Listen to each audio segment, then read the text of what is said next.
All right, let's get on the ball with some more puzzle solutions. Very interesting. Good question. Well, it's getting finally much tougher. It took a while. Hey, when you can only do 3 to 5 problems a day, it takes a while to get up there. But what do we got here? Good question. Dead even material. I don't see any specific, what do you call it? Mating attacks or anything of that nature. Curious about this bishop on g4 though. That's the thing that kind of like sticks out the most. Knight takes e3. I don't think it really amounts to a hill of beans.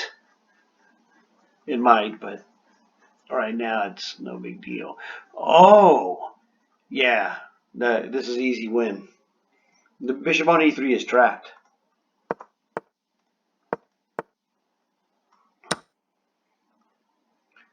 Boink. I correctly solved 100 puzzles. Fantastic. Okay, well, this one is fairly obvious.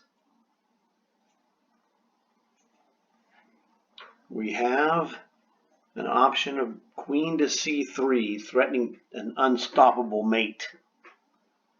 So the question is,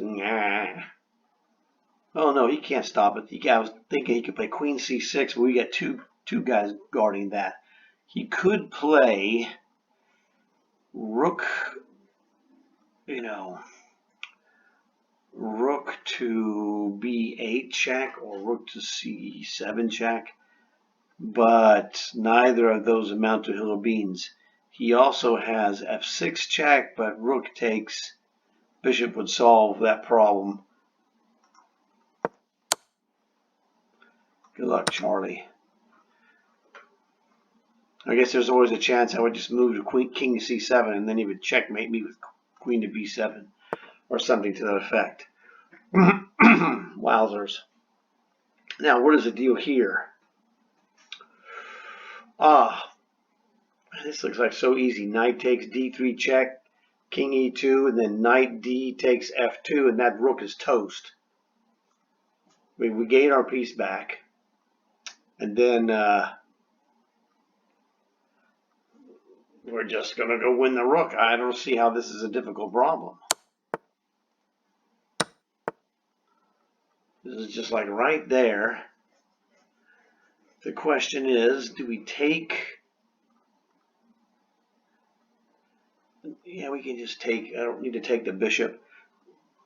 We want the knight. Well, yeah, it's fine. Take the rook. Don't worry about the bishop. Because what we're going to do was we play knight takes h2 and the knight escapes on g3. I mean, we're a whole rook ahead. So, I am on fire. Well, that was easy. And that's over. So, let's look at these again. First problem was what? Let's go back to the beginning here. Well, that c3 was a huge mistake. I don't know what the heck that guy was thinking. But anyway, first problem was 1767. That's a joke. Next one, 2065. And then this one was 1959. No, it isn't. The only difficult thing about this problem is deciding to take the rook and not take the bishop. You can take the bishop, but king takes and then knight takes rook, and he's going to collect that knight with king to f3 followed by g3. You're still going to win, but they're not going to give you credit because you have just knight takes rook, and it's going to force him. He can't guard f2 and g3 h2 at the same time. So that's really the deal. That knight escapes if you take the rook first. So let's go back to this guy here. Right. This is very simple. This is a classic example of if we make this certain move, queen to c3, can we withstand his reprisal? And the answer is, of course we can. You know, he might have been better off to play f6 check first instead of rook to b8. f6 check, rook takes bishop. Yeah, he's dead anyway. You cut it, it doesn't matter. So he's dog meat. That does nothing. Like I said, you know, you have to make the mistake of here and then queen to here, and he's on us like white on rice. It's probably gonna get checkmated with queen to d7. And if that's not checkmate, you know, rook to c8 is gonna win our queen. So whatever. First problem, not difficult. No, well, the difficulty of this problem is, you know, you got to figure out that that bishop is trapped, because it's not obviously trapped until you see it, and then you can't unsee it. So f5, you know, f4, he's dead.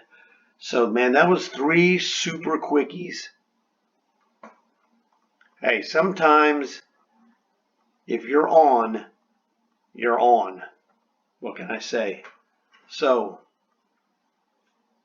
like the video, comment, tell me how you did. Subscribe, that way you get more of these awesome video lessons. Tell your friends, but don't tell your enemies, because they'll use my lessons against you. You guys know what to do. I'll talk to you later.